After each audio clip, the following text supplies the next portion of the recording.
Olá, pessoal, boa noite. É um prazer imenso estar mais uma vez aqui nesse ICO Series. Para aqueles que não me conhecem, eu sou Irene Azevedo e eu hoje estou responsável pela prática de ICO na LHH. Eu daqui a pouco já explico para vocês o que é o ICO. Só para contextualizar, nós da LHH temos como propósito encontrar e oferecer soluções que ajudem pessoas e organizações a prosperarem no mundo de constante transformação. Sempre foi o nosso propósito, só que hoje virou bastante atual. E para a gente cumprir esse propósito, a gente atua na área de desenvolvimento de talentos, com soluções de desenvolvimento de talentos, de coaching, de assessment, e na área de transição de carreira, né, com soluções para todos os níveis em transição de carreira. E no caso do ICO, que é o International Center for Executive Options, é uma solução customizada para C-level em transição. Então, hoje, eu tenho o prazer de ter dois executivos maravilhosos, amigos, Guilherme e Ciro, e eu vou pedir, então, para que eles comecem se apresentando, falando um pouco dos negócios deles, e depois a gente começa, então, o nosso bate-papo. Então, agora a bola está com vocês. Quer começar, Ciro? Obrigado, Guilherme. Vamos lá. Boa noite a todos. É um prazer, Irene. Muito obrigado. E obrigado também, Guilherme, pela participação aqui. É um prazer estar com vocês. Eu sou o Ciro Gazola. Vamos lá, um breve resumo. Eu tenho um pouco mais de 30 anos de experiência na indústria de bens de consumo. Construí minha carreira toda em multinacionais, com passagens longas pela Procter & Gamble, pela Philips holandesa, pela Mondelez, e tem 5 anos que eu estou à frente da Caloi no Brasil, que faz parte do grupo do Dorel Sports, que é um dos grandes grupos ligados a bicicletas, à mobilidade em geral no mundo. E é um grande prazer, um orgulho de estar à frente de uma marca muito querida por todos os brasileiros e a transformação que nós temos feito, não só com a Caloi no Brasil, mas com as outras marcas do grupo que nós também temos em distribuição, como a Cannondale, a GT. E num momento muito especial, eu vou falar disso hoje, que é a realidade que estamos enfrentando com a sociedade, né, durante essa pandemia, adotando cada vez mais a bicicleta como uma parceira. Mas falo mais disso daqui a pouco. Prazer estar aqui para debater sobre os temas de hoje. Obrigada, Legal. Ciro. Guilherme. Super feliz de estar aqui também. Os convites da Irene são irrecusáveis, né? Tive o maior prazer de conhecer o Ciro também. Eu estou como VP de RH da Johnson & Johnson para a América Latina. Estou há 8 anos lá. Entrei na farmacêutica, na Janssen. Depois virei head do Brasil, de todos os setores. Peguei a Medical Devices para a América Latina e agora todos os setores para a América Latina. Bom, Johnson não precisa nem falar muito, né? A gente tem um business aí de 80 bilhões de dólares no global. Aqui no Brasil, com certeza, todos vocês aí conhecem algumas das nossas marcas icônicas, como Sundown, Listerine, Tylenol. Tenho certeza que todos vocês aí já usaram.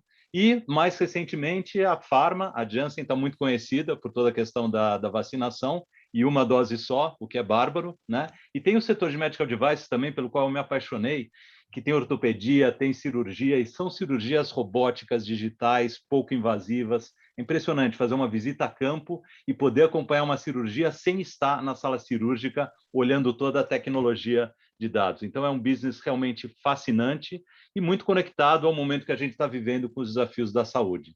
E tem outras experiências também. Eu fui head global de recursos humanos do negócio de cimentos, da Votorantim, responsável aí pelo Brasil, pela América do Norte, né, Canadá e Estados Unidos, e também algumas operações que a gente comprou da Simpor, num processo de colonização às avessas, né, uma brasileira comprando uma empresa portuguesa. Então, operações aí na Espanha, Tunísia, Turquia, China, Índia e Marrocos. E também participei da formação da Syngenta, que foi a fusão da Novartis e da Zeneca. Então, eu vejo essas 3 aí grandes experiências transformacionais e muito prazer em estar aqui com vocês hoje. Bom, que maravilha! A gente sempre procura trazer 2 segmentos diferentes, porque e no final a gente vai ver que, embora passando por situações diferentes, no final os aprendizados podem ser diferentes, mas tem muitas coisas em comum. Hoje, por acaso, os dois estão contribuindo para este momento, né? Um com a mobilidade, o outro com a saúde, mas estão os dois contribuindo para que o nosso planeta fique melhor. Só explicando uma coisa, as perguntas são feitas pelo chat, infelizmente não adianta levantar a mão, porque não posso fazer nada. Eu vou procurar, dentro do possível, fazer todas as perguntas que vocês quiserem. É um prazer, gosto que façam. Podem ficar tranquilos que eu vou interagir com as perguntas que vocês fizerem, tá bom? Então, vamos começar? E, para começar hoje, vamos começar pelo nosso tema, né? Que é aprendizados, né, e desafios neste momento de incerteza, né, que provavelmente vai ser constante, a incerteza vai ser constante daqui para frente, mas, enfim, nesse momento. Então, eu queria que a gente falasse um pouquinho desse tema antes da gente realmente começar com as perguntas. Vai lá, Guilherme, eu devolvo a bola aí, começa, depois eu completo. Tá. Diga lá. Muito aprendizado nesse momento, e Irene falou muito bem, a incerteza é a nossa única certeza nesse momento. E para nós temos aprendido muito como interagir com o paciente, com o consumidor de novas formas, de maneira mais digital, então desde a telemedicina, desde a utilização de bases digitais para fazer terapia genética avançada no negócio farma, e também como usar a plataforma digital para gerar e atender demanda com consumidores. Então, são formas bem mais arrojadas de abordar o customer, né? O paciente, o consumidor, e também muitos aprendizados em como trabalhar, né? De uma hora para outra, nós tivemos que sair do escritório, né? E foi impressionante perceber como a empresa continuou operando, né? Continuou produzindo, continuou atendendo os pacientes, os consumidores, viabilizando o seu propósito, e nós tivemos que aprender como interagir através do Zoom, através de calls, e agora, como é que a gente volta, né? Faz sentido trazer as pessoas de volta para o escritório? Sim, faz sentido. A inovação acontece através da interação das pessoas. Então, criar um modelo flex, e esse é um modelo que já está globalmente divulgado, de ter 3 dias no escritório, 2 dias remoto. Óbvio que isso depende da viabilidade de vacinas. Não dá para a gente pensar nisso na América Latina. A gente tem aí uma premissa de segurança, de trazer os profissionais de volta para o escritório de maneira segura. Então, nós temos ondas aí pelas quais cada um dos países passam para viabilizar que a gente leve as pessoas no momento correto para o escritório.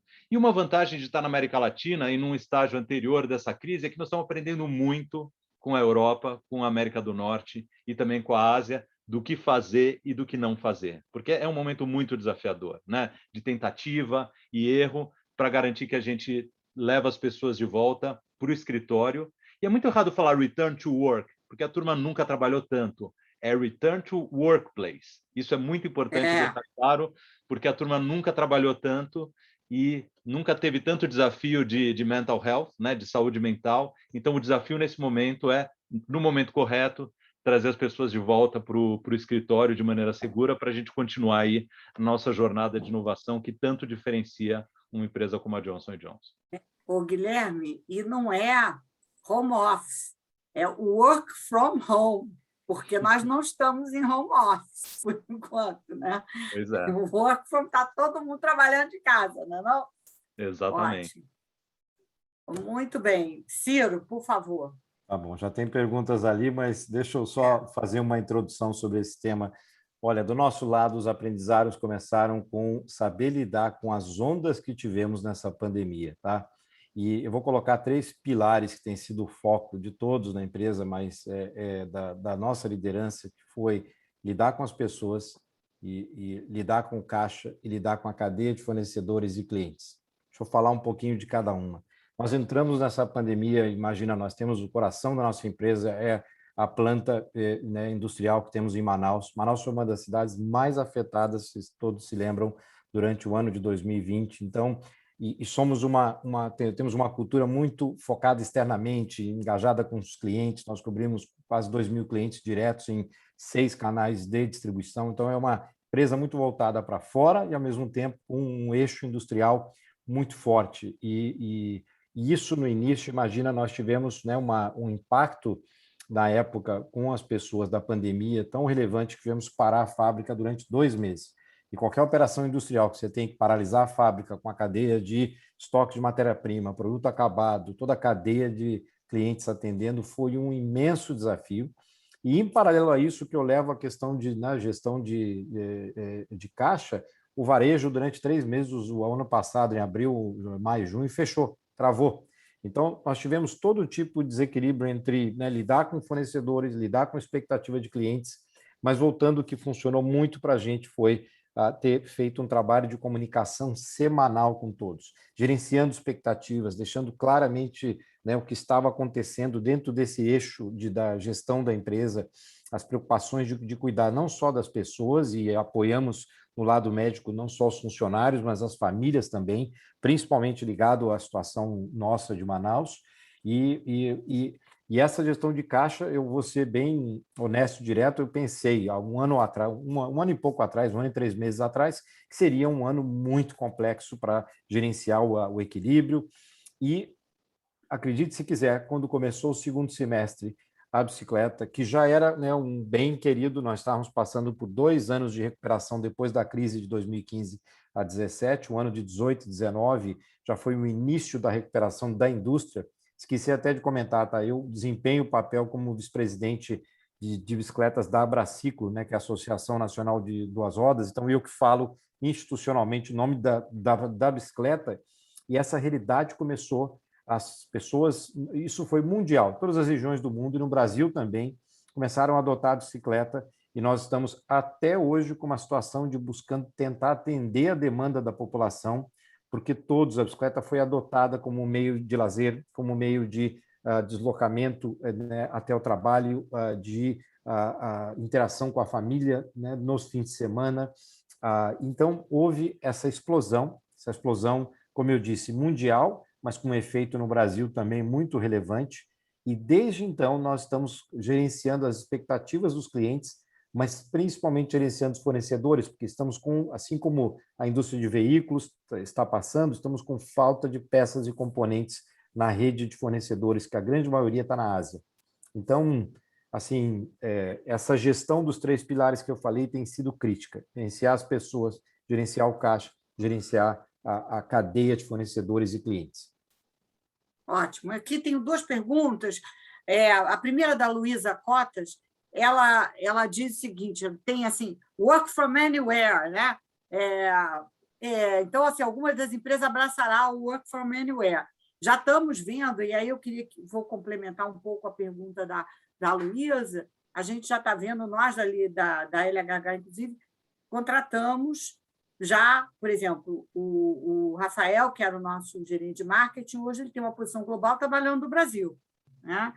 Então, a Luísa só está perguntando assim: vocês acham que o retorno ao escritório, né, será de fato mandatório, ou vai ter esse work from anywhere, pessoas que, embora trabalhando aqui no Brasil, estando no Brasil, mas estão morando na praia, por exemplo, entendeu?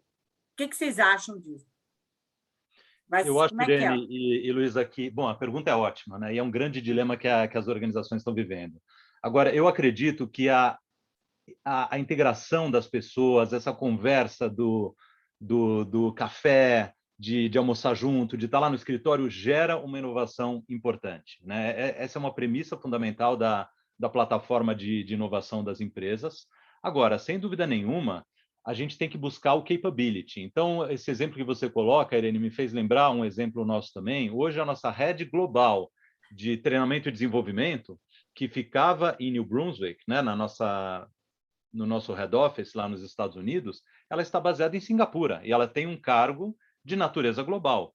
Então, diante da expertise disponível dessa pessoa e estar baseada em Singapura e não ter a mobilidade para ir para os Estados Unidos, fez sentido fazer essa posição baseada de Singapura. Agora, eu acredito que esse elemento que a gente viveu, de muito gostoso viver na praia por alguns dias, etc., sem dúvida, as organizações aprenderam, vai ter um flex model, né? Mas alguns dias no escritório são muito importantes para garantir a inovação, para garantir a identidade da cultura. Então, nós aprendemos, nós estamos evoluindo, mas eu acho que falar work from anywhere é muito arrojado para garantir que nós mantenhamos o crescimento dos patamares de inovação nas empresas. Ok. Ciro. Sim, só completando, concordo com o Guilherme. Imagina num ambiente industrial, nós temos mais de 70% da empresa ligada à operação industrial e já estamos hoje trabalhando todos presenciais. Hoje, o Polo Industrial de Manaus é um dos exemplos, na realidade, da melhoria das taxas de contaminação, 0 mortes. Houve uma transformação muito relevante da pandemia lá. Mas a realidade nossa, como nós fazemos parte de uma estrutura global que está presente nos Estados Unidos, Canadá, Europa, Ásia, América Latina, nós também temos no grupo posições que são globais, que são flexíveis, não necessariamente tendo que estar onde as nossas sedes estão, porém o caminho que já adotamos e vai ser agora gradual, com um retorno aos escritórios nos países, vai ser provavelmente um equilíbrio entre aproximadamente 3 dias no escritório, 2 dias de home office. Originalmente, nós só tínhamos uma sexta-feira à tarde, que era adotado como home office. Devemos ir caminhar para um equilíbrio e, obviamente, olhando situações de pessoas que, às vezes, têm que estar em trânsito entre estar em São Paulo ou estar na nossa planta em Manaus. Mas esse é o caminho. Vai haver um equilíbrio entre o que nós faremos. O que sim já estamos fazendo é um retorno gradual facultativo. Nós já recentemente reabrimos a nossa sede em São Paulo, mas ainda no sistema de rodízio facultativo, porque ainda tem um grande número de pessoas que ainda estão em processo de completar a vacinação. Ótimo, obrigada. Aqui tem uma pergunta do meu querido amigo Ricardo Bloch, que eu conheço, trabalhei com ele na IBM, ele hoje é o presidente da Lenovo, ele colocou aqui, e ele faz uma pergunta para o Guilherme, porém eu acho que também serve para o Ciro, porque todo mundo está passando por essa transformação digital, né? E todo mundo tem que inovar, né? E aí, ele, dentro disso, ele diz assim, como é que vocês estão vendo que realmente há um blackout de talentos e alta rotatividade, principalmente nas áreas de inteligência artificial, big data, e desenvolvimento de plataformas digitais? Vocês sentem isso? Vocês têm isso dentro de casa? Ou, por exemplo, você, Ciro, se você contrata de fora, enfim, falando um pouquinho desse tema, que vai ser um tema central das organizações, quer dizer, inovação é fundamental, não só inovação através da tecnologia, porque a tecnologia pode ser um meio, né? Mas a inovação trazendo gente feliz, botando gente que consiga estar aberta, né, para as novas ideias. Muito bem. Quem quer muito começar? Bacana aí, muito bacana o teu comentário, Ricardo, que vocês carinhosamente fornecem os nossos computadores. Estou aqui olhando para a tua marca enquanto falo com vocês. Tem uma parceria muito bacana entre Lenovo e Johnson & Johnson, parceria global.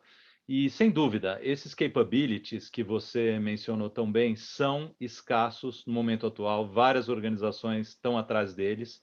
E o que eu percebo na Johnson & Johnson, nós temos aproveitado para fazer um scalability, né? De ter equipes globais que desenvolvem esse capability. Vou dar um exemplo concreto para vocês. Data Analytics. Se eu fizer uma plataforma de Data Analytics em cada uma das subsidiárias da Johnson, né? Na Ásia, na América Latina, na Europa, eu não vou conseguir ter o ganho de escala de ter essa equipe junta, né? Então, fazer um time de Data Analytics global e que pode ter braços nas diversas regiões, eu consigo acumular expertise num determinado lugar, nesse hub, e ter um valor agregado muito maior, gerar um aprendizado por esse time junto, formulando hipóteses, testando hipóteses e desenvolvendo a nossa plataforma tecnológica. Então, especificamente em recursos humanos, nós temos um time aí de Data Analytics que está localizado globalmente e tem os desdobramentos nas várias regiões. Mas essas capabilities que você coloca tão bem são escassas, as empresas estão buscando. Então, o desafio de trazer do mercado, desenvolver internamente, que é o que a gente chama do build or buy, né? Se você constrói internamente ou se você traz do mercado, cada vez mais eu estou vendo as empresas buscando construir isso internamente, fazendo programas aí early in career, desenvolvendo esse capability, porque essa é uma fonte de vantagem competitiva para o futuro e está baseada no talento. E também hoje, né, tem muitas venture capitals se especializando em procurar esses startups que podem fazer inovação para o negócio, e você tem que capacitar quem está dentro de casa para poder absorver isso de uma forma mais inteligente, né? Porque muitas vezes você botar só a inovação dentro de casa, às vezes nem sai, né? Porque a própria organização acaba comendo a área de inovação. Mas muito bem, Ciro, como é que isso está acontecendo na Caloi? Olha, eu queria completar o que o Guilherme iniciou a conversa. Na realidade, não são só esses papéis, não. Nós temos até, sabe, uma ou outra delas, mas tem outras funções no mercado que estão realmente em grande busca, porque imagine esse é um momento de crise. Vou dar um exemplo, tá? Papéis, né, ligados ao planejamento de demanda, planejamento, área de compras, porque esse é um momento para a indústria em que a gestão da cadeia de fornecedores, planejamento de médio e longo prazo nunca foi tão importante. Você ter assertividade entre o equilíbrio, né, da gestão de componentes e a cadeia, entender o que é a demanda externa e traduzir para a realidade local. Eu diria que não são só, diríamos, os papéis ligados diríamos, a nova momento nosso de digitalização, entendimento de dados, tem outros papéis tradicionais que também estão sendo buscados, mas eu digo que como você está enfrentando a questão de não só blackout de talentos, mas a gestão de talentos. Isso, né, nossa empresa se transformou para valer em multinacional, né, divisão de uma multinacional de 5 anos para cá, faz parte de um dos maiores grupos de bicicletas e mobilidade do mundo. E eu digo, uma realidade para você se inspirar, engajar jovens hoje, é ter uma adesão muito grande ao propósito da companhia.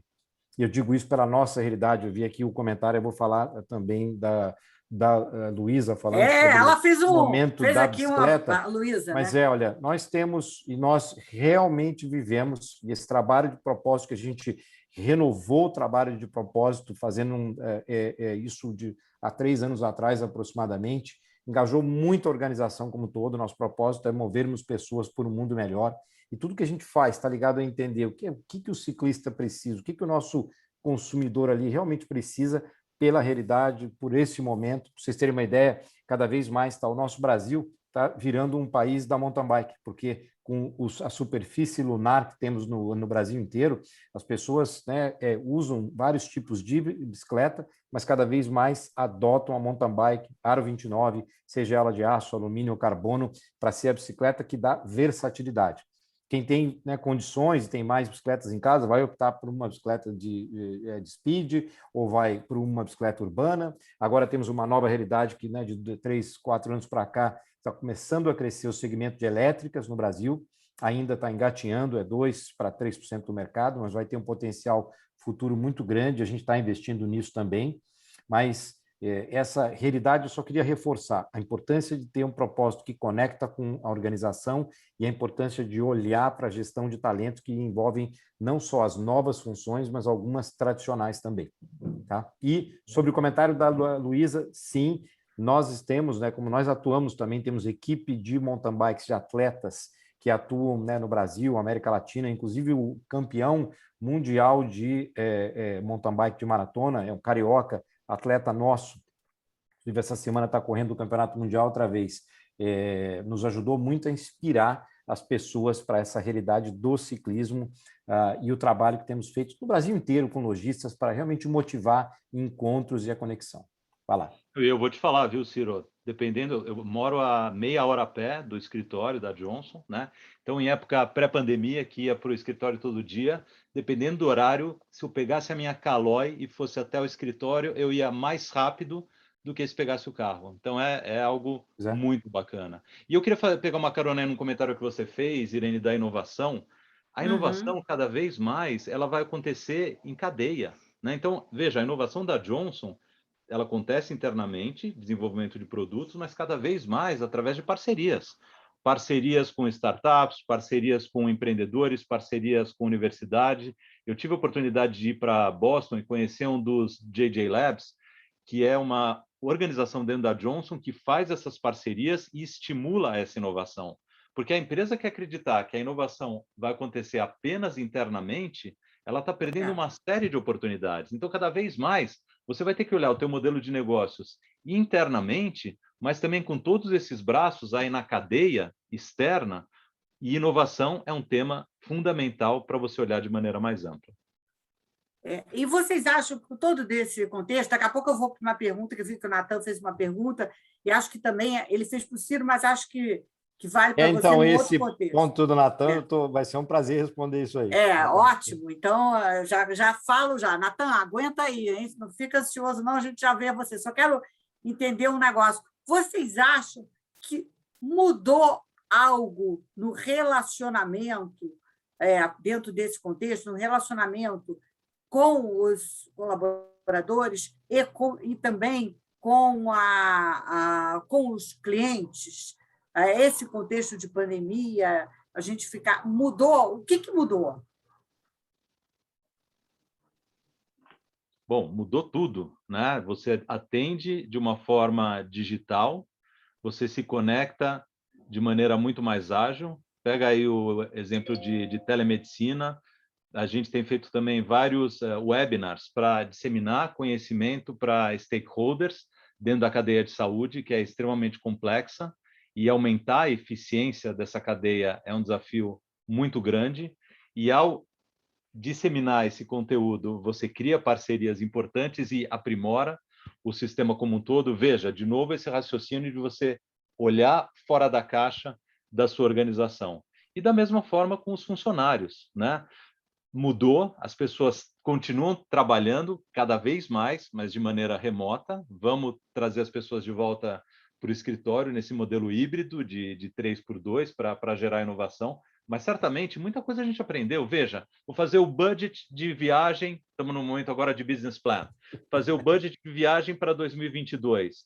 Será que eu volto para os patamares de 2019, pré-pandemia? Certamente não. A tecnologia de conexão se aprimorou significativamente, muitas viagens não são mais necessárias, né? Então, esse comentário aí do rush hour também, que foi colocado aí pelo Natan, não existe, né? A gente vai ter menos carro, menos trânsito, então a coisa mudou. Agora, é muito importante que as pessoas continuem focadas no seu propósito. É muito bacana isso que você colocou, Ciro, da gestão de talentos e do propósito, porque quando a gente pensa na Johnson, né, as pessoas se conectam muito com o nosso credo, né? A forma como a Johnson faz o business, se conectando com pacientes, consumidores, com o primeiro parágrafo, depois os empregados, que é o segundo parágrafo, o terceiro parágrafo, que é a comunidade.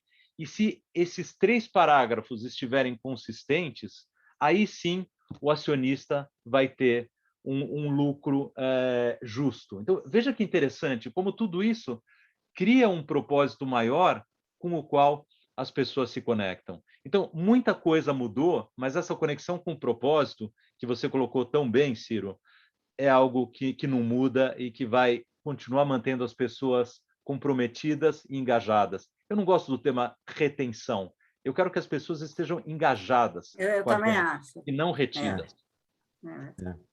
Olha, eu queria só responder ali o Natan, que senão está passando as perguntas ali. Natan, deixa eu mas falar. não, às vezes não dá para a gente responder, mas a do Natan a gente vai responder. Porque é uma pergunta que eu recebo no lado institucional, como eu falo todo mês em relação à indústria, o que está acontecendo, é o seguinte, gente, existe hoje um descompasso. Nós, antes da pandemia, fazíamos o planejamento de abastecimento com os nossos fornecedores locais, mas principalmente os globais, que iam de um timeline de 6 a 12 meses. Esse timing se ampliou para 2 a 3 anos, porque houve um crescimento da demanda tão grande que as indústrias realmente foram totalmente impactadas, mesmo fazendo investimentos de CAPEX agora para fazer, diríamos, um trabalho de catch-up, né, de planos de produção. Nós vamos, no caso do Brasil, que todos nos perguntam quanto tempo vai levar para reequilibrar a demanda e oferta de bikes. Isso afeta todas as indústrias, sejam elas locais, multinacionais. Vai levar ainda para a gente a nossa estimativa nos próximos 10 a 12 meses até haver uma regularização. E vai depender também de um pouco do reequilíbrio da demanda, principalmente de grandes mercados como, né, o americano e o europeu, em relação à demanda de partes e peças.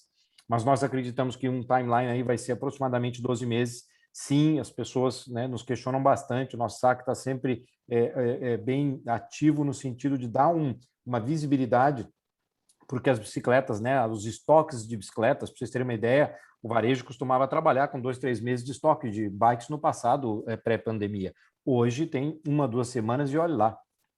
E a indústria, o estoque de produto acabado está lá embaixo. Nós estamos praticamente com um modelo just-in-time a todas as indústrias. Ótimo. Então, agora eu vou juntar 2 perguntas. A do Eduardo Rocha e do meu querido amigo Aldo Bergamasco. Estou vendo vários amigos aqui fazendo perguntas e aqui presentes. Na verdade, tudo está girando ainda do trabalho híbrido, né? Então, o Eduardo, se esta flexibilidade já de você não ir todo dia, se isso vai também se estender a uma flexibilidade de horário, né? Ou você não precisa entrar às 9, pode entrar às 11, se vai ter essa flexibilidade. E aí o Aldo complementa, ainda dentro desse contexto, né, que ele diz que essas unidades físicas de trabalho não necessariamente centralizadas em um único lugar, que elas poderiam ser espalhadas mais próximo da casa dos funcionários. Existe alguma coisa que vocês estejam pensando nisso? Quer pegar essa, Ciro?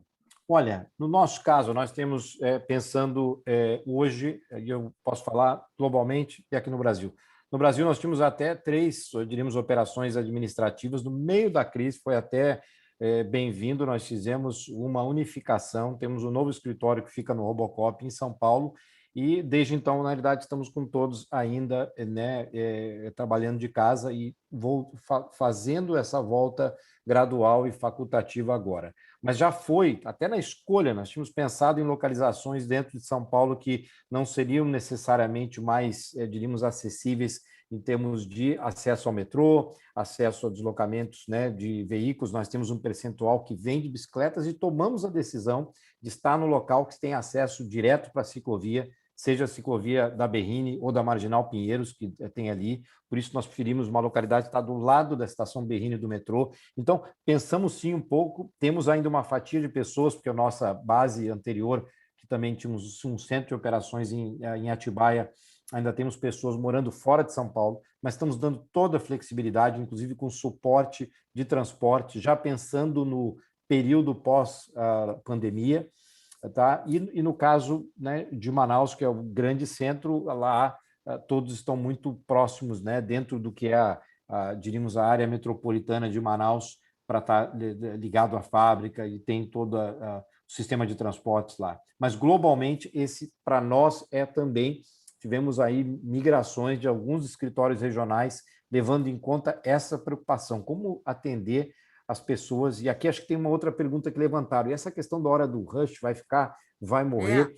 Eu acredito que se essa realidade que eu estou ouvindo, eu estava até para que todos saibam, perguntando ao Guilherme antes de começar, e aí, para onde a JJ vai com relação, né, à metodologia de uso de escritórios, uma empresa em uma grande escala global, que ficou similar à nossa, 3 dias, né, futuramente de escritório, 2 de home office. Se houver essa realidade, estamos ouvindo que bancos, por exemplo, vão estender, empresas de tecnologia vão ter um home office até mais ampliado. A tendência vai ser de ter uma realidade, e eu te falo como, né, eu me desloco bastante em São Paulo, tem um trânsito que você não tem que passar 1 hora, 1h30 em cada perna que você faz em São Paulo e fazer isso em meia hora, 40 minutos, meu Deus. Mas aqui aproveito o tempo para motivar, venham e vão de bicicletas, vocês vão ver como o Guilherme colocou, é um modo bastante, realmente, não só, né, que permite o esporte, permite estar em contato com a natureza, sabe, o pedal, que é o que muita gente está fazendo. Eu acredito que isso veio para ficar,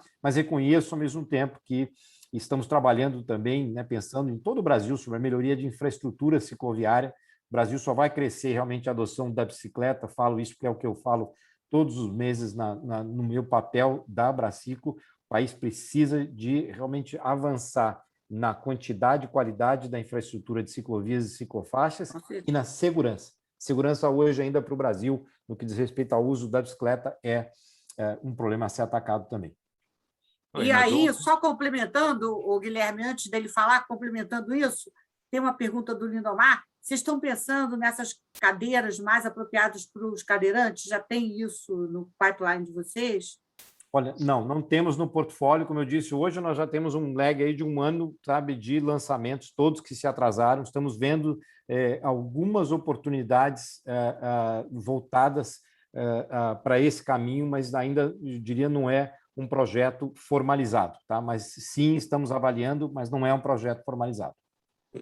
Desculpem, eu só quis complementar, tá, Não, Gui? super bacana. Desculpa. E, de novo, né, pego a minha Calói, vou lá para o trabalho, e o importante é a localização do escritório, né? Nós também temos aí o escritório próximo da estação de metrô, próximos de canais aí de ônibus para viabilizar o transporte coletivo, porque o escritório é um local importante para a inovação, né? Então, vejam, vocês estão olhando até o meu background, esse é um escritório de New Brunswick, mas se vocês vão para o escritório da Johnson aqui em São Paulo, também é a mesma experiência. A Johnson ela tem chama Workplace Innovation, né? Porque nós acreditamos que no ambiente de trabalho se gera a inovação através das interações. E ele parte de uma premissa do protagonismo do profissional. Então, tem vários espaços a serem escolhidos. Então, se eu preciso ter uma reunião mais focada, eu vou para uma focus room. Se eu vou para um espaço mais colaborativo, para interagir com as pessoas da área. Então, são vizinhanças no nosso escritório aí do lado do Shopping JK. Cada área tem uma vizinhança que tem esses espaços específicos para que cada um dos profissionais possa, dependendo da necessidade que ele tenha naquele dia, ele pode escolher o espaço que faz mais sentido. Então, toda essa dinâmica dá um gancho para aquela outra pergunta que foi feita, da flexibilidade das horas. Certamente, a flexibilidade das horas já era um movimento importante antes da pandemia chegar, porque esse modelo de entra às 8, sai às 5 e tem que bater ponto, isso é ultrapassado. Isso não gera inovação, isso não gera protagonismo, isso não gera engajamento. Então, cada vez mais eu vejo relações saudáveis e dialogadas com o gestor. O que é necessário fazer? Quais são as entregas esperadas? E a forma como as pessoas vão fazer essas entregas, vão chegar nos resultados, depende da interação do time. Então, a gente começa a perceber cada vez mais um líder que é um líder servidor. O líder está lá para apoiar as pessoas para que elas possam ter o melhor desempenho. E isso demanda uma premissa de flexibilidade. Flexibilidade do espaço, flexibilidade do horário, tudo isso modela as novas relações de trabalho que a gente está vivendo. Já começaram antes da pandemia e agora, com a pandemia, certamente estão sendo alavancadas. Ótimo. Você tocou num ponto que eu queria até complementar, porque essa é uma... Eu tenho uma minha teoria, mas eu queria ouvir de vocês. Como é que vocês estão vendo as características ou os comportamentos que são necessários hoje para liderança? Você acha que isso mudou? Algumas características foram mais acentuadas? O que vocês falam hoje do líder, né? Em geral? Interessante essa pergunta, porque o líder sempre foi visto como comando e controle, né? Dele dá a direção, define o comando e depois controla os resultados. É importante medir, óbvio, a gente só melhora o que a gente mede. Isso é um princípio de gestão fundamental. Agora, eu vejo, antes até da pandemia, uma tendência de ter um líder cada vez mais participativo, que gera engajamento, que, como eu falei, esse conceito do líder servidor, que ele está lá para apoiar as pessoas, para darem o melhor de si e chegarem nos melhores resultados, na melhor inovação.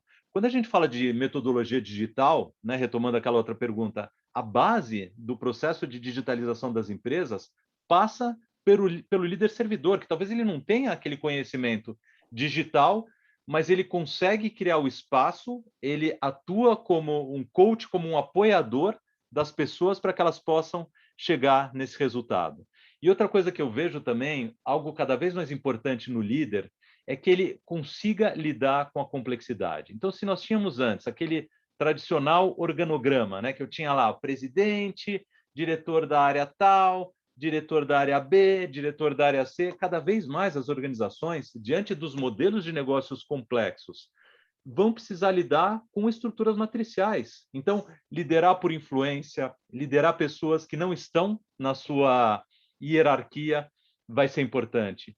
Liderar agentes externos ao ambiente da organização, ou seja, a cadeia de inovação, conforme eu mencionei, os impactos na comunidade, que o Ciro mencionou também, pegando aí carona com Manaus. Então, veja como aquele líder tradicional de comando e controle, que é o dono da verdade, não vai ter mais espaço no momento atual e no momento futuro. Isso não é pós-pandemia. Essa tendência já vinha acontecendo pré-pandemia também. Ciro. Guilherme, bateu 90%, eu acredito, muito bem falado, obrigado.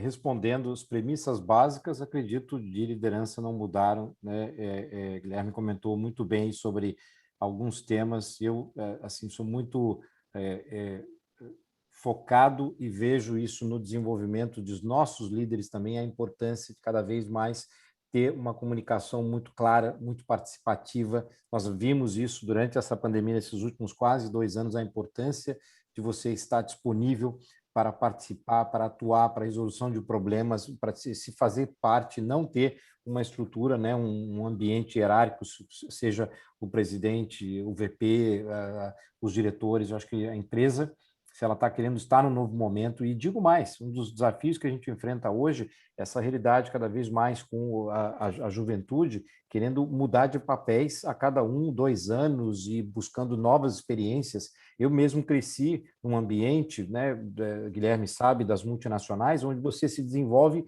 dentro de papéis muito funcionais. Você está em marketing, ou em vendas, ou em finanças, ou em industrial. Hoje, os líderes querem aprender um pouco de tudo. Essa é uma realidade, esse é um ponto que eu digo que é um dos grandes desafios para as corporações, como criar um plano de carreira que permite às pessoas que tiverem interesse, sabe, aprenderem mais de uma forma multidisciplinar. Isso é um tema, eu acho que vai ser muito importante, né, no aspecto de liderança do hoje e amanhã, ter atenção para isso. E os outros pontos, acho que estão capturados aqui, eu acho que cada vez mais ou seja, a liderança, muito importante ter liderança emocional para lidar com complexidade. Eu concordo com o que o Guilherme falou, assim, à medida que você vai avançando papéis, cada vez mais o mundo se torna complexo. Você está lidando, né, a gerenciar uma matriz, né, de interesses, conselho global, diretorias globais, estruturas regionais, cadeias, né, de clientes e fornecedores. Então, eu vejo também essa avaliação de desenvolvimento de líderes, a capacidade de lidar com essa cadeia de complexidade. Eu queria só complementar, porque eu tenho uma teoria, né? Eu acho o seguinte, que antes da pandemia, né, as corporações, a gente sempre falou em desenvolvimento de liderança. Entretanto, se você tivesse lá em cima um líder forte, passasse, antes da pandemia, né, passasse para baixo, as corporações andavam. O problema é que agora, se você não tem o líder forte lá em cima, em toda a cadeia de liderança forte treinada, com esse contexto onde realmente, eu concordo com vocês que quem está com as pessoas tem que estar perto, tem que ter essa capacidade de empatia, tem que resolver problemas complexos, problemas para os quais eles nunca tinham se deparado antes, né? Tem que ter coragem, tem que aceitar o erro, porque está todo mundo errando nesse momento, tem que estar constantemente aprendendo e desaprendendo, então tem que ter coragem. Eu acho, então, que o que aconteceu é o seguinte, que aquilo tudo que a gente ensinou de liderança, hoje, ou se tem, ou então não vai dar certo. O que vocês acham disso? Sem dúvida, tem algumas premissas aí que foram aprendidas que são fundamentais.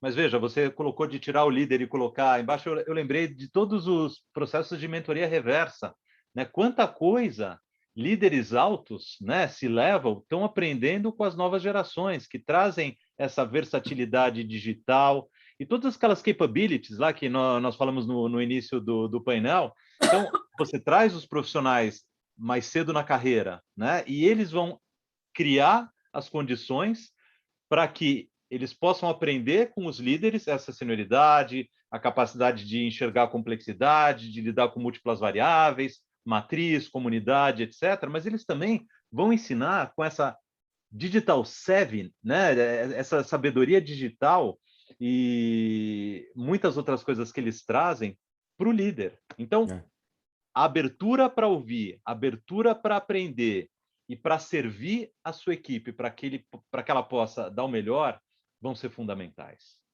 Só para completar o que você está falando, Guilherme e Irene, a gente teve a oportunidade há 2 anos e meio atrás e sem querer fazer propaganda, mas fazer um trabalho com uma das aceleradoras de startup no Brasil, a ACE, que tem uma divisão que apoia, né, o trabalho com indústrias para trazer o modelo Agile para dentro de casa. E isso foi assim, um aprendizado enorme para a gente, para mim, pessoalmente, para entender, né, como colocar, né, uma mentalidade mais ágil de busca de resolução de problemas complexos dentro de casa, que você está, né, na corporação, e nós temos uma empresa de escala média aqui, a Johnson imagina uma empresa global com uma escala grande, e às vezes não é fácil lidar com novos modelos, né, disruptivos, e você criar a solução dentro de casa. Então, para mim, assim, um grande aprendizado poder realmente trazer isso para dentro de casa, abrir a nossa cabeça, saber como nós podemos continuar crescendo, mas não deixarmos de sermos ágeis, e que isso motiva também a nossa organização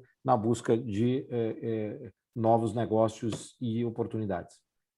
Agora, uma perguntinha ping-pong, para a gente poder sair um pouco do conceitual e entrar numa pergunta bem pontual. Que fato surpreendeu vocês? Houve um fato que surpreendeu vocês durante a pandemia e que aprendizados vocês tiraram disso? Aqui já houve gente contando de diversas coisas, né? Diversos fatos, mas eu queria ouvir de vocês.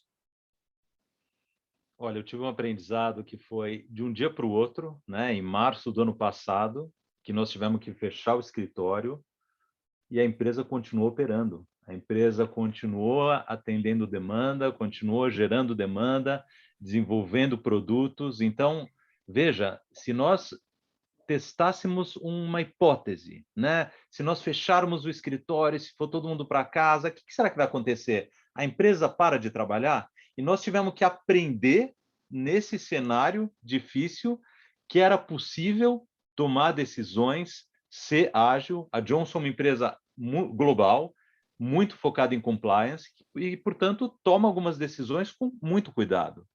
E veja, nesse momento de revolução, nós tivemos que montar global squads, né, times aí numa metodologia agile para tomar decisões em relação a como é que a gente vai remunerar hora extra, como é que a gente vai tratar férias, como é que a gente vai desenhar esse conceito de flexible work arrangements, né, em que eu tenho uma pessoa que está lá com os filhos em idade escolar, tem familiares doentes, ela não pode trabalhar, como é que fica a questão da remuneração? Então, questões que poderiam levar muito tempo para ter uma resposta, nós não tínhamos o luxo de esperar por esse tempo. Então, tivemos que tomar essas decisões com agilidade e está aí, a empresa continuou operando com compliance, com os produtos, com bons níveis de engajamento. Então, vejam, existe uma capacidade de aprendizado instalada que foi fundamental para gerar essa continuidade. E, para mim, Irene, esse foi o grande insight da pandemia. Que a gente pode qualquer coisa, né? Qualquer coisa é possível e que a gente se adapta, né? Aliás, nunca o Darwin esteve tão em moda, né? Não é o mais inteligente que sobrevive, é aquele que melhor se adapta, e é isso mesmo. Muito bem. E você, Ciro? Olha, vou dar um exemplo, gente. Nós trabalhamos na indústria de transformação e o nosso produto final, ele é tangível, é aquele que você precisa de olhar, tocar ele, que é uma bicicleta, seja ela na escala de produto e componentização de quadros de aço, de alumínio e de carbono. E ver isso funcionar num planejamento online era assim uma grande, né, preocupação que nós tínhamos. Nós temos o nosso próprio time independente de pesquisa e desenvolvimento no Brasil, que trabalha em conjunção com o nosso time dos Estados Unidos, da Europa, de Taiwan, tem um centro global de que é o chamado R&D, né, que a JJ tem, né, espalhado no mundo. O nosso é aqui no Brasil e nós temos ele, né, nós desenvolvemos com o apoio da tecnologia global, mas tudo no Brasil. E isso, assim, são reuniões, tudo é feito muito de forma física. E os nossos líderes aqui, né, reconhecendo a todos eles, talvez alguns participando aqui hoje, fizeram um super trabalho. Foi como traduzir isso para uma realidade física para online. As pessoas tiveram que passar, né, a trabalhar distantes, e antes estavam sempre num grupo, no escritório, todo mundo junto. Foi no meio da mudança para o escritório novo que nós tínhamos dois times em São Paulo, no interior, que iam se juntar finalmente e conseguiram operar. Um aprendizado também foi acelerar a migração de notebooks para todo mundo, e no caso do time de R&D, né, de notebooks de alta capacidade, né, de gestão de gráficos, né, e processamento. Então, tudo isso foi muito importante. Muito bem. Eu queria até pedir desculpas às pessoas, porque tem muitas perguntas, são perguntas interessantes, e eu vou perguntar se depois tanto essas pessoas podem contatar vocês pelo LinkedIn, e se as perguntas não forem respondidas, podem ser respondidas. Podem, Guilherme? Claro, com o maior prazer. Sim. Só acionarem a Talentos são gente. sempre bem-vindos aqui na Johnson. Isso. Então, porque são duas, inclusive são dois segmentos que são importantíssimos hoje, né? Nesse momento que nós estamos passando. A Johnson, né, nem se fala por causa da vacina, que é a nossa salvação, né? E a mobilidade, que vai permitir que a gente, inclusive, se exercite, tenha uma vida mais saudável, não polua o planeta, né? Então, assim, tem uma série. Eu estou aqui com dois segmentos, eu diria, abençoados. Mas, infelizmente, como tudo que é bom dura pouco, a gente está chegando quase ao final, e eu sempre reservo esses minutinhos finais, né, para vocês se despedirem e darem a sua mensagem final para todos aqui. E já como generosidade, eles podem contratar vocês, aqueles que não foram respondidas as perguntas, pelo LinkedIn, e vocês aí, dentro da medida do possível, podem responder. Então, vou deixar esses minutos finais, então, para vocês. Legal. Em primeiro lugar, eu quero te parabenizar, Irene, pela iniciativa. Excelente canal de comunicação, de conexão entre pessoas. Isso é algo importante, porque não só a gente se prepara, né? Quais são os insights que a gente quer levar, quais são as mensagens. Então, tem um trabalho de preparação, de reflexão, e essa troca, a partir dos comentários e das perguntas aí que eu vi no site, né? E a gente vai usando as plataformas aí de conexão, o Zoom. Então, a turma fala, a turma pergunta, a turma coloca perguntas no site, tudo isso gera reflexão e gera aprendizado, que é muito positivo. Certamente a gente sai dessas conexões com novos amigos. Ciro, com certeza vou lembrar de você aí quando pegar a minha Caloi para ir até o trabalho, vamos manter contato com a Irene, sem dúvida, e todos vocês aí que colocaram comentários tão interessantes no chat. Fico à disposição aí para manter a conexão.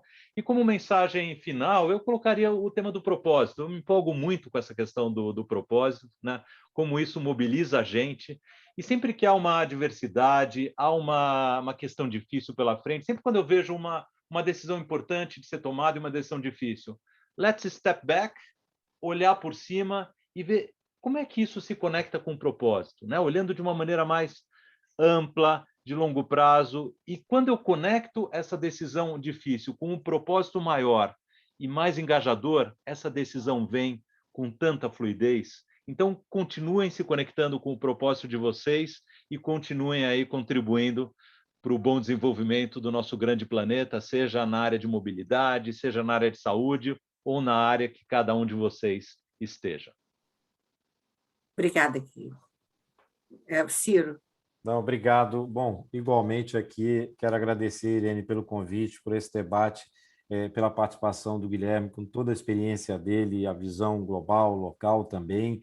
As perguntas, estou vendo aqui realmente, e olhando para elas, existem toda essa preocupação com o momento, a questão de onde trabalhar, como vai ser o deslocamento, como é a realidade, acaba se conectando muito com o que é o desafio que a gente enfrenta nessa... O que eu mencionei de propósito não é brincadeira, a gente pensa, coloca um